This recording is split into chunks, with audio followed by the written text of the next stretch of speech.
Hello दोस्तों, स्वागत है आपका मेरे इस यूट्यूब चैनल STR एकेडमी पर, जहां पर हम BSc के सभी सेमेस्टरों के लिए जूलॉजी और बॉटनी पढ़ते हैं।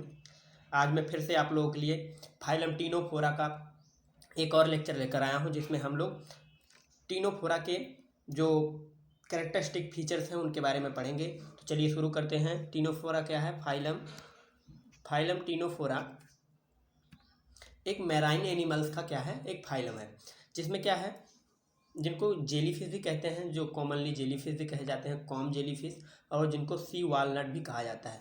ये मतलब जो सी वालनट और कॉम जेलीफिश हैं, इनके कॉमन नेम है टीनोफोर्स, जो टीनोफोर्स होते हैं।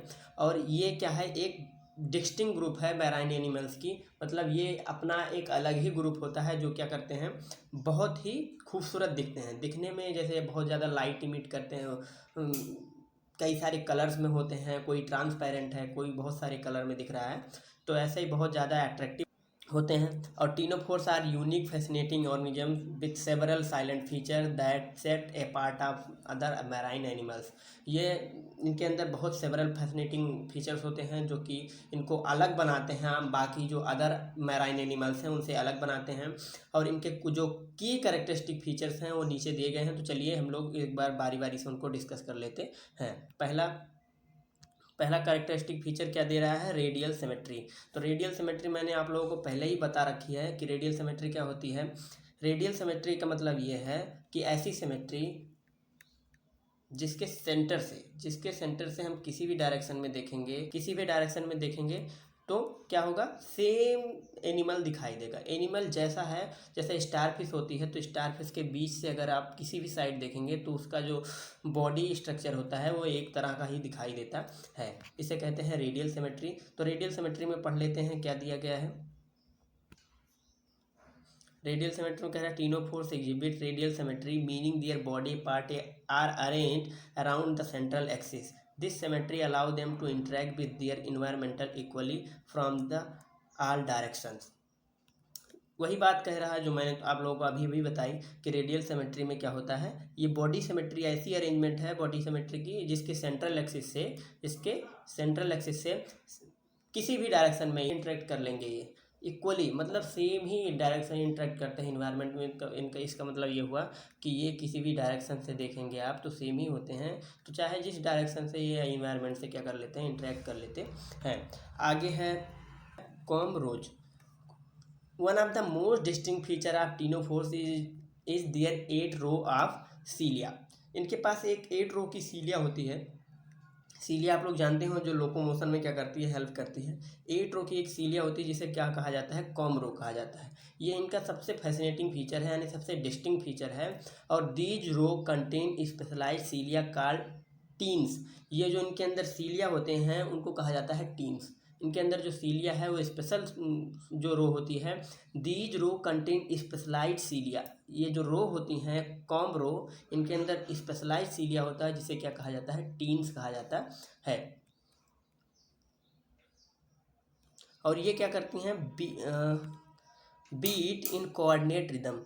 ये लगातार बीट करती रहती हैं, जैसे हम लोग का हार्ट बीट करता है वैसे ही, ठीक वैसे ही इनकी जो सीलिया होती है, यानी कि जो टीन्स होती हैं, वो लगातार बीट करती रहती हैं, एक रिदम के साथ बीट करती हैं, एक टाइम ड्यूरेशन के साथ बीट करती हैं।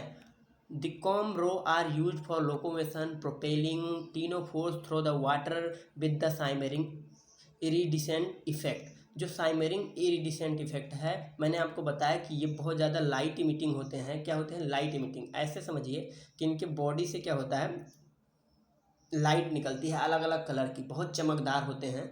देखने में लगता ही नहीं है कि ये कोई एनिमल है, एकदम चमकते हुए एनिमल्स होते हैं। तो जैसे ढेर सारी, अगर इन्वायरमेंट में कहीं ढेर सारी लाइट, जैसे इंद्रधनुष की लाइट होती है, रेनबो की लाइट होती है, ढेर सारी लाइट एक साथ दिखती है, तो उसको सैमरिंग या फिर इरिडिसेंट इफेक्ट भी कहा जाता है। तो जब ढेर सारी लाइट एक साथ दिखने लगती है तो उसे इरिडिसेंट इफेक्ट भी कहते हैं। अगला कह रहा है by luminescence.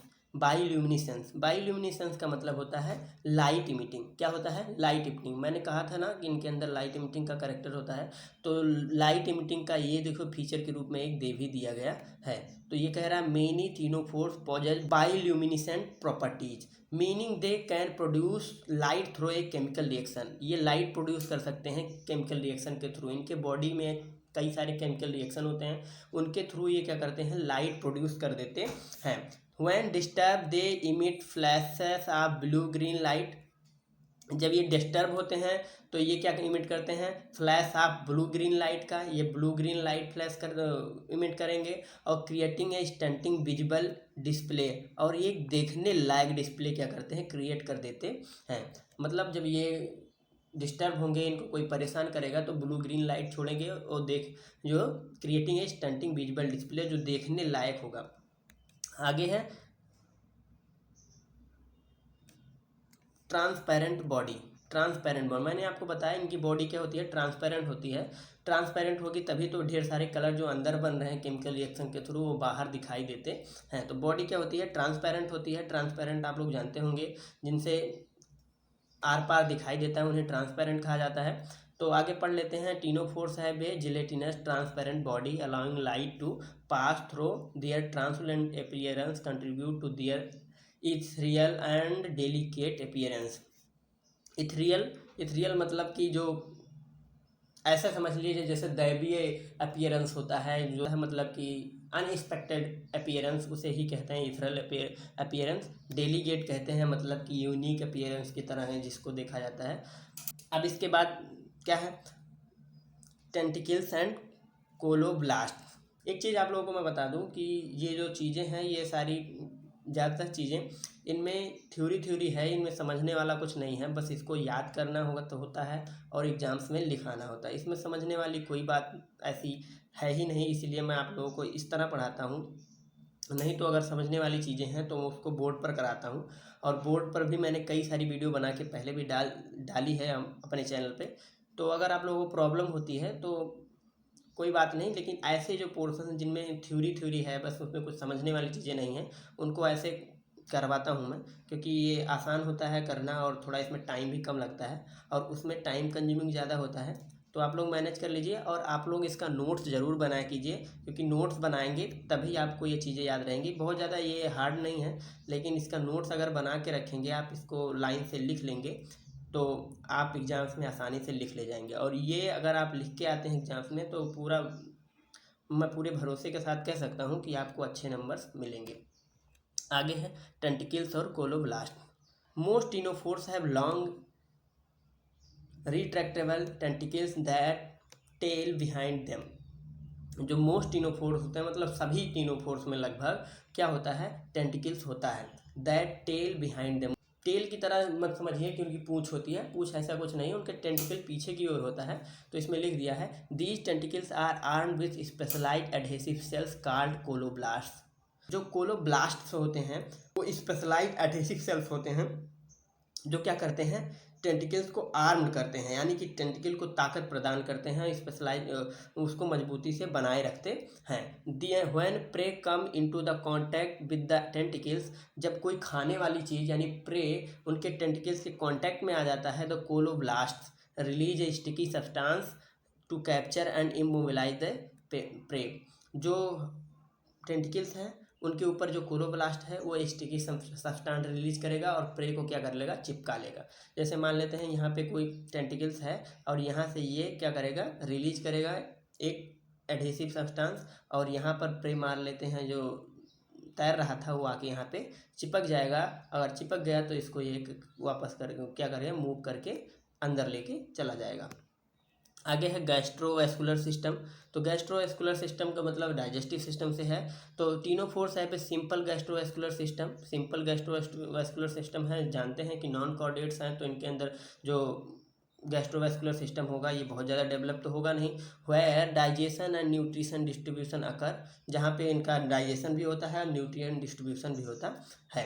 There is a single opening that act as a both the mouth and anus. इनके पास एक सिंगल ओपनिंग ही होती है। हम जानते हैं कि बहुत सारे नॉन कॉर्डेट्स उनके पास सिंगल ओपनिंग ही होती है। इसके पहले हमने भी जो पढ़ा था उनमें सिंगल ओपनिंग होती थी।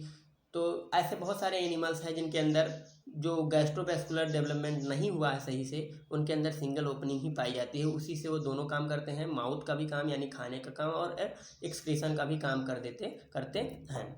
And the gastrovascular system is connected to the comb rows. और जो गैस्ट्रोवैस्कुलर सिस्टम होता है वो कॉम्ब रोज से कनेक्ट होता है, क्योंकि कॉम्ब रोज जो है, सीलिया जो है, वही तो अंदर लेता है खाने को।